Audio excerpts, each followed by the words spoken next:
আমি পাপড়, বাদাম, বুট বিক্রি করি। 300 টাকা বিক্রি করে আমি সংসার চলাই। একদিন যদি পাপড় না বেচে আমাকে পেটে ভাত যায় না, খাওয়া পাই না। 12টা পর্যন্ত রাত্রে বিক্রি করি, তার মধ্যেও সে লেখাপড়া করতে চায়। মুখে একরাশ হাসি, চোখে মায়া, কণ্ঠে অনুরোধ, স্যার এক প্যাকেট পপকর্ন কিনেন। এই ছোট্ট বাক্যটুকুর আড়ালে লুকিয়ে আছে এক শিশুর অদম্য লড়াই, না বলা কষ্ট আর বেঁচে থাকার সংগ্রাম। সন্ধ্যা নামলে রংপুর নগরীর জুলাই চত্বর, টাউন হল, শাপলা চত্বর, এমন নানা ব্যস্ত জায়গায় দেখা মিলে 9 বছরের এক শিশু গলায় ঝোলানো লোহার রিংয়ে সাজানো পপকর্নের প্যাকেট নিয়ে পথ চলতি মানুষের কাছে ঘুরে বেড়ায় সে। তার নাম আলামিন। দিনে সে স্কুলের ছাত্র আর রাতে সংসারের ভরসা। আমি পাপড়, বাদাম, বুট বিক্রি করি। আমার নানি ভাজে দেয়, আমি রাইতে করি, বিক্রি করি। এগুলা বিক্রি করে 300 টাকা বিক্রি করে আমি সংসার চলাই। আমার নানি অসুস্থ, নানার কিছুদিন আগে অপারেশন হয়েছে, আর নানা কোনো কাজ করতে পারে না। এখন ওই জন্য এগুলা বিক্রি করে আমাদের পুরো সংসার টানতে হয়। লালবাগ থেকে শুরু করি ব্যাংকের মোড়, ব্যাংকের মোড় থেকে শুরু করি আইডিয়াল মোড়, আইডিয়াল মোড় থেকে শুরু করি চেকপোস্ট, ডিসির মোড়, এগুলা আবার হলো মেডিকেল মোড়, পাকার মাথা, মোলাটন পাকার মাথা, আবার টার্মিনাল, কামারপাড়া, সবগুলাতে ঘুরি।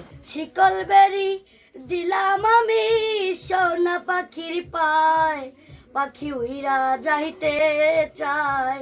আলামিন 4র্থ শ্রেণীর শিক্ষার্থী। রেলওয়ের পরিত্যক্ত ঘরে নানা নানির সঙ্গে তার বসবাস। 3 বছর আগে হারিয়েছে বাবাকে, এরপর মায়ের নতুন সংসার। অন্যদিকে আলামিন থেকে গেছে তার অসুস্থ নানা নানির কাছে, তাদের একমাত্র আশ্রয় হয়ে। একসময় তার নানা নাসির উদ্দিনের আয়ে চলত সংসার, কিন্তু প্রায় 10 মাস আগে অসুস্থ হয়ে পড়েন তিনি, কাজ বন্ধ হয়ে যায়। তারপর থেকে সংসারে হাল ধরেছে ছোট্ট আলামিন। ওর বাবা নাই, আমি ছোট থেকে পালছি। এখন ওই বাচ্চা আমার ওর নানার অপারেশন করছে, চলতে পারি না। এখন পাপড় বাদাম বেচে, ওই 200 টাকা বেচে, ওটা দিয়ে সংসার আবার চলতেছে। ওটাতেই ওষুধ পানি করা হয়, ওটাতেই খাওয়া হয়। একদিন যদি পাপড় না বেচে আমাকে পেটে ভাত যায় না, খাওয়া পাই না। অপারেশন হওয়ার পরে আমি কর্ম ঠিক মতো করতে পারি না। আমার এই নাতিকে পড়াবার জন্য খুব চেষ্টা চলেছিলাম, কিন্তু উনি সংসার না চলা ইয়েতে উনি এখন পাপড় বিক্রি করে, ওনার নানি ভাজে, আমি প্যাকেটিং করে দিই। আর ওই বাচ্চা আমার নিজে 11টা 12টা পর্যন্ত রাত্রে বিক্রি করি, আসি, তার মধ্যেও সে লেখাপড়া করতে চায়।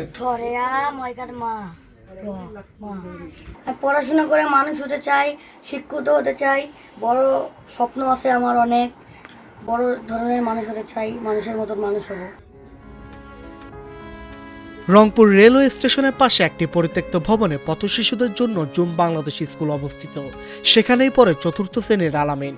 গান, খেলাধুলায় পারদর্শী আলামিন সুযোগ পেলে পৌঁছাতে পারবে অনন্য উচ্চতায়, বলছেন তার শিক্ষক।